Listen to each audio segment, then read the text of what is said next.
Hey YouTube, Jumpmaster RC coming at you again with another bench video. Tonight I'm going to do something a little bit different, and I'm titling this video A Brief Introduction because I am very new to the hobby and I'm very new to YouTube. So what I wanted to do is kind of just talk a little bit about how my channel came about, and then also talk to you about the modifications and upgrades that I've already done, and then a little bit about what's coming up for the channel. So I'll start briefly by just saying that, you know, I got involved with East Tactics Shock Experiment because back in April I purchased my Kraton 6S V5, and given that it was as expensive as it is, I immediately started looking online because I wanted to know, how do I protect this, you know, pretty substantial investment? And somehow or another, you know, going through the different rabbit holes online, I came across East Tactics and started watching his videos, and you know, everything that he was saying really made a lot of sense. And it also impressed me that he was as thorough as he was. So knowing that, when when East Tactics put out the information about the Century Springs, I immediately sent him an email asking about where I could get them and how do I get them. You know, he really wasn't ready to put out the information publicly at the time, but he did send me an email, and actually at the same time did put out the same information on that video for everybody else to see as well. So I ordered the springs and started going through the process of doing the drop tests, but long story short, I started running into problems, and as I did, I was communicating back and forth and sending videos back and forth to Randy, and that's sort of how I got involved with the whole shock experiment. I had no intentions of starting a YouTube channel. I never thought that I would, but at the same time that I was going through the process of finding the right shock combination or shock setup for me, Randy East also ran a mod box compilation, which I subsequently won. You know, I mentioned to Randy that, you know, I had already done the majority of those upgrades, and that, you know, we should go ahead and pay it forward to the next person that wins, you know, to basically pay it forward and run another competition, and not send that box to me, send it out to someone else instead. Well, Randy had previously also mentioned that, you know, hey, you know, if you just record what you're doing and put it online, you know, you'd be surprised how many people would want to see that stuff. And you know, I certainly don't claim to be an expert at any of this. All I'm really doing here is documenting what I do and the experiences that I've gone through in order to try to help people as they go through the modification and upgrade process, and then also, you know, to provide a little bit of comic relief for people as they see my bash and break videos. So with that said, I want to just go ahead and go through very quickly the different modifications and upgrades that I've done, and I'm not going to sit here and provide a link for every one of these upgrades. Just know that the majority of them were influenced directly by East Tactics, or they are a direct take from the videos that you can find over at his channel. So what I have done is provided a link below to his channel. Make sure you check out all of the playlists. I can almost guarantee you, if you have a question about an Arrma 6S, specifically the Kraton, but in many cases others, if you have a question, he's probably already thought of it and gives you a very detailed and thorough answer. So with that said, let's go ahead and start with some of the modifications that I've done. So if you look right here, at the time, this does not have the Proline thumb screw body mounts. I have stripped those out repeatedly. I do have them and will be putting them back on in the near future. I've also installed some body skids. These are not the ones.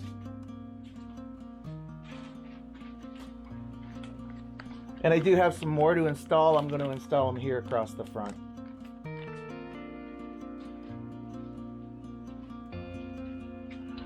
On the underside of the body, I have done a Gorilla Tape body reinforcement modification. I've also put the foam padding on here to support the body reinforcement modification, the zip tie body reinforcement modification right here. Next, you'll see that I've also done the door guarding, or the door guard body reinforcement modification.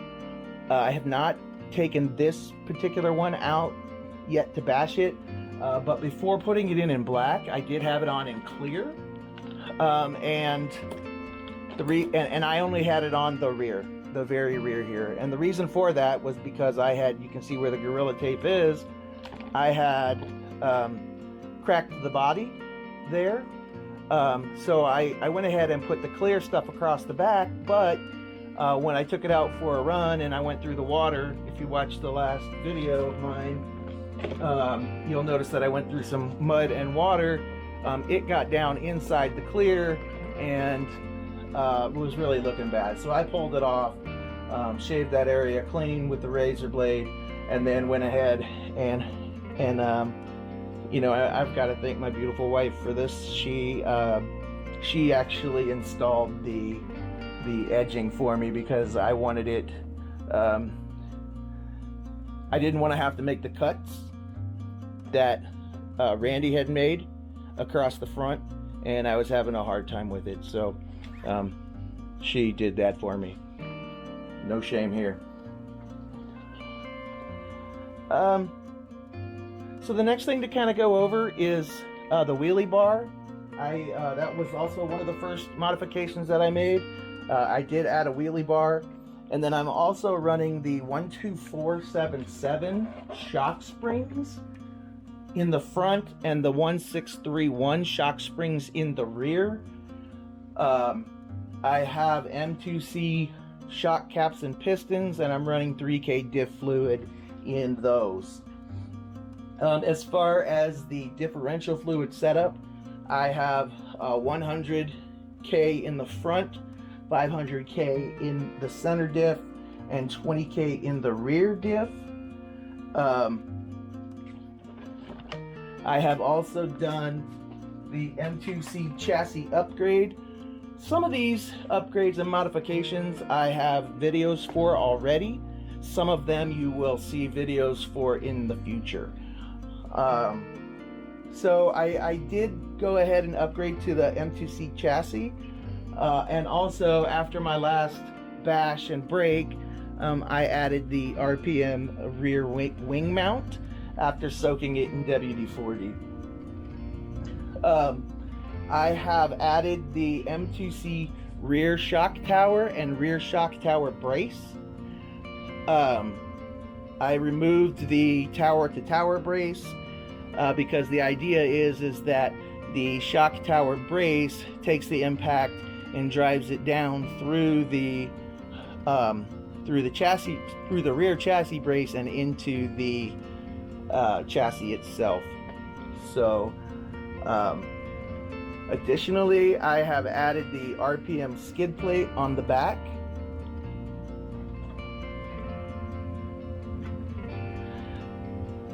And I have an RPM bumper on the front.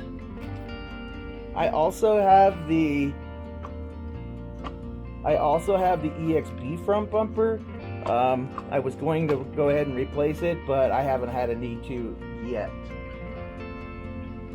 And for those of you that just saw this, yes, I have all of this written down because there's no way I could remember it all. Okay, so next we have the hot racing rear hubs. I upgraded from the stock plastic to the aluminum. And I also went ahead and did the DIY fan project. Make sure you checked out that entire playlist over there at East Tactics site, or East Tactics channel. It was awesome, and it led me step by step how to do this. I'm not a really good I'm not a very good solderer, so I did the best I could. But also, if you take a look at the 40 millimeter fan covers, you'll notice that these are skulls. These were ordered from the same individual that produced the fan covers that East Tactics is running, that were part of the mod box giveaway that I ended up winning. But I did not, in fact, purchase these at the time. I purchased the fan mount, or excuse me, the heat sink mount through the person he recommended there, and it went on super easy. Fit right on perfectly, no issues. So obviously I have done the Yeah Racing heat sink, and prior to the 40 millimeter fans I had the 30 millimeter tornado fans, I think they are, that come with it, and those did a pretty decent job of cooling. And I had actually upgraded to a 35 millimeter rocket fan for the ESC, which fit in there perfectly with the old cover. Now I've purchased a universal mount. I did have to make a few modifications here, and again I'll give you a video showing that. And I did have to modify the actual fan housing with my Dremel in order to get this to fit properly. But the fan mount that East Tactics is recommending, from the person that also designs these fan covers, allows you to offset the fan, so that may be a better option that I look into in the future.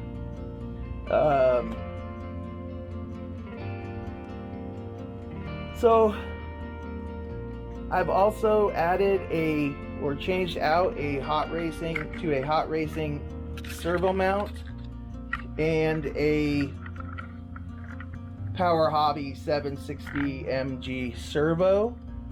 I haven't had a chance to take it out and run it yet, so I can't tell you, what my experience is with that.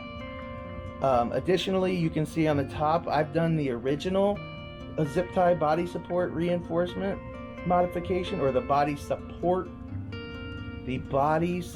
modification, whatever. Replaced the front shock tower. I have upgraded the front turnbuckles from 4 millimeter to 5 millimeters. Replaced the front steering knuckles with hot racing aluminum steering knuckles, and as I mentioned already, I added the RPM from bumper. So I believe that's all of the modifications that I've done. Just to give you guys kind of an idea, I just weighed the vehicle with all of the modifications and two Spectrum 3S LiPo batteries, as well as one 850 milliamp 3S LiPo battery to power the fans. With all of the modifications and the body in place, the vehicle weighs 15 pounds, 9.4 ounces. So we're almost at the 16 pound mark, which is, so we're kind of pushing what I expect to be the limits of the shocks and the diff fluid setup that I have in here. But time will only tell, as well the videos. So what's coming up? Well, to begin, I've already purchased and have on hand the M2C shock standoffs, so I'll be replacing these in the near future. Keep an eye out for that video. I'll also be changing out to an aluminum rear bulkhead and an aluminum rear differential housing. I have new tires. So I have the backflip LPs as well as the backflip 3.8, the regular 6S backflips. And I recently just picked up the Badlands MX38s as well. So I'll be able to give you guys a tire comparison on those pretty soon. With that being said, I also have a huge reveal coming up. I did go ahead and purchase an Outcast 6S EXP RTR, and it's been sitting here for a little bit more than a week. I have not even opened the package from when it came in the mail, and so the reason for that is because I wanted to get the Kraton up and running to where I'm satisfied with it where it stands before I got the Outcast out. In addition to the reveal video, I fully intend to do an out-of-the-box modification video showing what I consider to be all of the necessary out-of-the-box upgrades for the Outcast EXB. And in fact, I've already purchased all of those things, so I'm basically going to give you a video that is both a reveal and modification / upgrade video all at once, so stay tuned for that. And finally, again, I want to thank everyone for stopping by the channel, subscribing, sharing with your friends and family.